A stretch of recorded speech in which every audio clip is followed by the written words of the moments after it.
ഇന്നത്തെ തൊഴിൽ അവസര വാർത്തയിലേക്ക് എല്ലാവർക്കും സ്വാഗതം. തൊഴിൽ അവസര വാർത്തകൾ എല്ലാ ദിവസവും തൊഴിൽ വാർത്തകൾ തുടർന്നും ലഭിക്കുവാൻ ചാനൽ സബ്സ്ക്രൈബ് ചെയ്യുക, ലൈക്ക് ചെയ്യുക, ഷെയർ ചെയ്യുക. ഇന്നത്തെ വാർത്തകൾ: 7ാം ക്ലാസ്സുകാർക്ക് സർക്കാർ ജോലി. തസ്തിക ആയ. ശമ്പളം പ്രതിമാസം 23,000 രൂപ മുതൽ 50,200 രൂപ വരെ.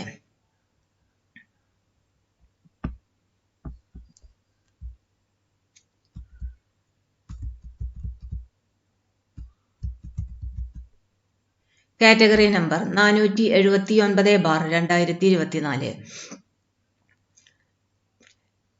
കേരള പബ്ലിക് സർവീസ് കമ്മീഷൻ 7ാം ക്ലാസ് യോഗ്യതക്കാർക്കായി ആയ ജോലിയിലേക്ക് അപേക്ഷ ക്ഷണിച്ചു. കേരള പബ്ലിക് സർവീസ് കമ്മീഷന്റെ ഔദ്യോഗിക വെബ്സൈറ്റ് വഴി ഒറ്റത്തവണ രജിസ്ട്രേഷനിൽ രജിസ്റ്റർ ചെയ്ത ശേഷം ഓൺലൈനായാണ് അപേക്ഷ അയക്കേണ്ടത്. ഇതിനോടകം രജിസ്റ്റർ ചെയ്ത ഉദ്യോഗാർത്ഥികൾ അവരുടെ പ്രൊഫൈലിലൂടെ അപേക്ഷ അയക്കേണ്ടതാണ്. വകുപ്പ് വിവിധ. ഉദ്യോഗപ്പേര് ആയ. ശമ്പളം 23,000 രൂപ മുതൽ 50,200 രൂപ വരെ. ഒഴിവുകളുടെ എണ്ണം ജില്ലാടിസ്ഥാനത്തിൽ തിരുവനന്തപുരം 2, കൊല്ലം 1. നിയമന രീതി നേരിട്ടുള്ള നിയമനം. പ്രായപരിധി 18 വയസ്സ് മുതൽ 36 വയസ്സ് വരെ. ഉദ്യോഗാർത്ഥികൾ ജനുവരി 2, 1988 ജനുവരി 1, 2006 ഇടയിൽ ജനിച്ചവരായിരിക്കണം. പട്ടികജാതി പട്ടിക വർഗ വിഭാഗത്തിലുള്ളവർക്കും മറ്റു പിന്നോക്ക വിഭാഗത്തിൽപ്പെട്ടവർക്കും നിയമാനുസൃത ഇളവ് ഉണ്ടായിരിക്കും. കുറിപ്പ്: യാതൊരു കാരണവശാലും ഉയർന്ന പ്രായപരിധി 50 വയസ്സിൽ കൂടുതൽ കവിയാൻ പാടില്ല. യോഗ്യതകൾ: 7ാം സ്റ്റാൻഡേർഡ് പാസ്സായിരിക്കണം. എന്നാൽ ബിരുദം നേടിയിരിക്കുവാൻ പാടില്ല. 2. ഏതെങ്കിലും സർക്കാർ സ്ഥാപനത്തിൽ നിന്നോ അല്ലെങ്കിൽ 1860 societies registration act, 1860 central act അഥവാ 1955 Travancore Cochin literary scientific and charitable societies registration act പ്രകാരം രജിസ്റ്റർ ചെയ്തിട്ടുള്ള ഏതെങ്കിലും സ്ഥാപനത്തിൽ നിന്നോ അല്ലെങ്കിൽ സർക്കാർ ഗ്രാന്റ് ഉപയോഗിച്ച് തദ്ദേശ സ്ഥാപനങ്ങൾ നടത്തുന്ന ഏതെങ്കിലും സ്ഥാപനത്തിൽ നിന്നോ അല്ലെങ്കിൽ ഏതെങ്കിലും ഗ്രാന്റ് ഇൻ എയ്ഡ് സ്വയം സംഭരണ സ്ഥാപനത്തിൽ നിന്നോ കുട്ടികളുടെ ആയിട്ടുള്ള 1 വർഷത്തിൽ കുറയാത്ത പരിചയ സർട്ടിഫിക്കറ്റ് ഉണ്ടായിരിക്കണം. കുറിപ്പ്: മുകളിൽ 2ാം ഇനമായി കാണിച്ചിട്ടുള്ള പരിചയം 1ാം ഇനത്തിൽ പറയുന്ന വിദ്യാഭ്യാസ യോഗ്യത നേടിയതിനു ശേഷം ലഭിച്ചതായിരിക്കണം. ഈ തസ്തികയിലേക്കുള്ള തിരഞ്ഞെടുപ്പ് എല്ലാ വകുപ്പുകളിലും സ്ത്രീകൾക്ക് മാത്രമായി സംവരണം ചെയ്തിരിക്കുന്നു. പട്ടികജാതി പട്ടികവർഗ വിഭാഗത്തിൽ പരിചയ യോഗ്യതയുള്ള ഉദ്യോഗാർത്ഥികളുടെ അഭാവത്തിൽ അടിസ്ഥാന വിദ്യാഭ്യാസ യോഗ്യതയുള്ള ഉദ്യോഗാർത്ഥികളെ നിയമനത്തിനായി പരിഗണിക്കുന്നതാണ്. പ്രസ്തുത ഉദ്യോഗാർത്ഥികളെ മുകളിൽ 2ാം ഇനമായി കാണിച്ചിട്ടുള്ള പരിചയം ലഭിക്കുന്നതിനായി പ്രൊബേഷൻ കാലയളവിൽ പരിശീലനത്തിന്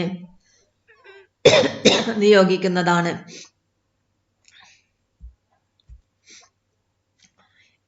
ഈ വിജ്ഞാപനത്തിൽ നിഷ്കർഷിച്ചിട്ടുള്ള യോഗ്യതയുടെ പുറമെ എക്സിക്യൂട്ടീവ് ഉത്തരവുകൾ മുഖേനയോ സ്റ്റാൻഡിംഗ് ഉത്തരവുകൾ മുഖേനയോ നിശ്ചിത വിദ്യാഭ്യാസ യോഗ്യതയ്ക്ക് തുല്യമായി സർക്കാർ പ്രഖ്യാപിക്കുന്ന യോഗ്യതകളും നിർദ്ദിഷ്ട യോഗ്യതകൾ അടിസ്ഥാന യോഗ്യതയായിട്ടുള്ള ഉയർന്ന യോഗ്യതകളും സ്വീകരിക്കുന്നതാണ്.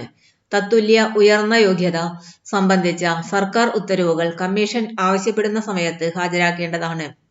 എല്ലാ പരിചയ സർട്ടിഫിക്കറ്റുകളും സർക്കാരിന്റെ ബന്ധപ്പെട്ട നിയന്ത്രണാധികാരി അല്ലെങ്കിൽ മേലാധികാരിയെ കൊണ്ട് സാക്ഷ്യപ്പെടുത്തേണ്ടതാണ്. പരിചയ സർട്ടിഫിക്കറ്റിന്റെ സത്യാവസ്ഥ പരിശോധനയ്ക്ക് വിധേയമാക്കുന്നതും വ്യാജ സർട്ടിഫിക്കറ്റ് നൽകുന്നവരുടെയും ഹാജരാക്കുന്നവരുടെയും പേരിൽ നിയമാനുസൃതമായ ശിക്ഷാ നടപടികൾ സ്വീകരിക്കുന്നതുമാണ്. ഉദ്യോഗാർത്ഥികൾ തൊഴിൽ പരിചയം തെളിയിക്കുന്നതിനുള്ള സർട്ടിഫിക്കറ്റ് താഴെ കൊടുത്തിരിക്കുന്ന മാതൃകയിലായിരിക്കണം.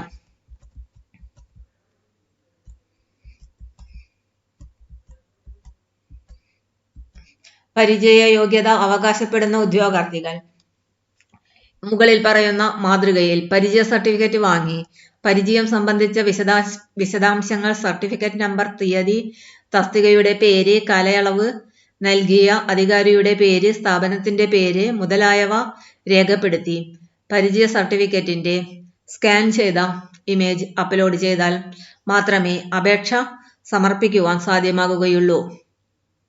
എന്നാൽ ഉദ്യോഗാർത്ഥികൾ പരിചയ സർട്ടിഫിക്കറ്റ് കമ്മീഷൻ ആവശ്യപ്പെടുന്ന സമയത്ത് ഹാജരാക്കേണ്ടതാണ്.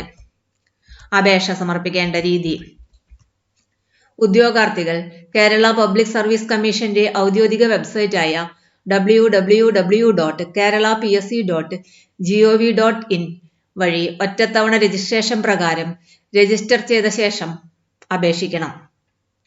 രജിസ്റ്റർ ചെയ്തിട്ടുള്ള ഉദ്യോഗാർത്ഥികൾ അവരുടെ യൂസർ ഐഡിയും പാസ്വേഡും ഉപയോഗിച്ച് ലോഗിൻ ചെയ്ത ശേഷം സ്വന്തം പ്രൊഫൈലിലൂടെ അപേക്ഷിക്കേണ്ടതാണ്. ഓരോ തസ്തികയ്ക്ക് അപേക്ഷിക്കുമ്പോഴും പ്രസ്തുത തസ്തികയോടൊപ്പം കാണുന്ന നോട്ടിഫിക്കേഷൻ ലിങ്കിലെ അപ്ലൈ നൗവിൽ മാത്രം ക്ലിക്ക് ചെയ്യേണ്ടതാണ്. ഫോട്ടോയുടെ താഴെ ഉദ്യോഗാർത്ഥിയുടെ പേരും ഫോട്ടോ എടുത്ത തീയതിയും വ്യക്തമായി രേഖപ്പെടുത്തിയിരിക്കണം. നിശ്ചിത മാനദണ്ഡങ്ങൾ പാലിച്ചുകൊണ്ട് അപ്ലോഡ് ചെയ്ത ഫോട്ടോയ്ക്ക് എടുത്ത തീയതി മുതൽ 10 വർഷക്കാലത്തേക്ക് പ്രാബല്യമുണ്ടായിരിക്കും. എന്നാൽ പുതിയതായി പ്രൊഫൈൽ ആരംഭിക്കുന്ന ഉദ്യോഗാർത്ഥികൾ 6 മാസത്തിനുള്ളിൽ എടുത്ത ഫോട്ടോഗ്രാഫ് അപ്ലോഡ് ചെയ്യേണ്ടതാണ്. ഫോട്ടോ സംബന്ധിച്ച മറ്റ് നിബന്ധനകൾക്കൊന്നും തന്നെ മാറ്റമില്ല. അപേക്ഷാ ഫീസ് നൽകേണ്ടതില്ല. പാസ്വേഡ് രഹസ്യമായി സൂക്ഷിക്കേണ്ടതും വ്യക്തിഗത വിവരങ്ങൾ ശരിയാണെന്ന് ഉറപ്പുവരുത്തേണ്ടതും ഉദ്യോഗാർത്ഥിയുടെ ചുമതലയാണ്. ഓരോ തസ്തികയ്ക്ക് അപേക്ഷിക്കുന്നതിനു മുൻപും തന്റെ പ്രൊഫൈലിൽ ഉൾക്കൊള്ളിച്ചിരിക്കുന്ന വിവരങ്ങൾ ശരിയാണെന്ന് ഉദ്യോഗാർത്ഥി ഉറപ്പുവരുത്തേണ്ടതാണ്. കമ്മീഷനുമായുള്ള എല്ലാ കത്തിടപാടുകളിലും യൂസർ ഐഡി പ്രത്യേകം രേഖപ്പെടുത്തേണ്ടതാണ്. കമ്മീഷന് മുമ്പാകെ ഒരിക്കൽ സമർപ്പിച്ചിട്ടുള്ള അപേക്ഷ സ്വാഭാവികമായി സ്വീകരിക്കപ്പെടുന്നതാണ്. അപേക്ഷാ സമർപ്പണത്തിനു ശേഷം അപേക്ഷയിൽ മാറ്റം വരുത്തുവാനോ വിവരങ്ങൾ ഒഴിവാക്കുവാനോ കഴിയുകയില്ല. ഭാവിയിലെ ഉപയോഗത്തിനായി ഉദ്യോഗാർത്ഥികൾ ഓൺലൈൻ അപേക്ഷയുടെ സോഫ്റ്റ് കോപ്പി അഥവാ പ്രിന്റ് ഔട്ട് എടുത്ത് സൂക്ഷിക്കേണ്ടതാണ്. ഉദ്യോഗാർത്ഥികൾ അവരുടെ പ്രൊഫൈലിലെ മൈ ആപ്ലിക്കേഷൻ എന്ന ലിങ്കിൽ ക്ലിക്ക് ചെയ്ത് അപേക്ഷയുടെ പ്രിന്റ് ഔട്ട് എടുക്കാവുന്നതാണ്. അപേക്ഷ സംബന്ധമായി കമ്മീഷനുമായി നടത്തുന്ന കത്തിടപാടുകളിൽ അപേക്ഷയുടെ പ്രിന്റ് ഔട്ട് കൂടി സമർപ്പിക്കേണ്ടതാണ്.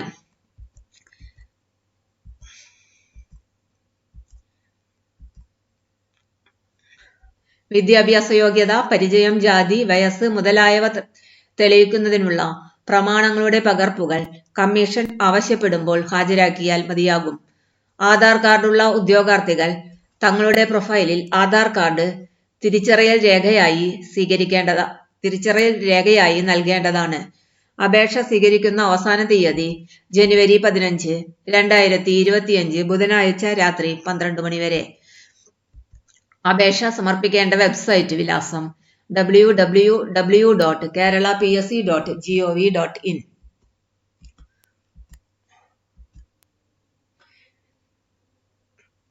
ഈ തെരഞ്ഞെടുപ്പുമായി ബന്ധപ്പെട്ട് എഴുത്തുപരീക്ഷ, OMR ഓൺലൈൻ പരീക്ഷ നടത്തുകയാണെങ്കിൽ അപേക്ഷകർ തങ്ങളുടെ ഒറ്റത്തവണ രജിസ്ട്രേഷൻ പ്രൊഫൈൽ വഴി പരീക്ഷ എഴുതുമെന്നുള്ള സ്ഥിരീകരണം, അതായത് കൺഫർമേഷൻ നൽകേണ്ടതാണ്. അപ്രകാരം കൺഫർമേഷൻ നൽകിയവർക്ക് മാത്രമേ അഡ്മിഷൻ ടിക്കറ്റ് ജനറേറ്റ് ചെയ്ത് ഡൗൺലോഡ് ചെയ്യുവാനുള്ള സൗകര്യം പരീക്ഷാ തീയതി വരെയുള്ള അവസാനത്തെ 15 ദിനങ്ങളിൽ ലഭ്യമാകുന്നതാണ്.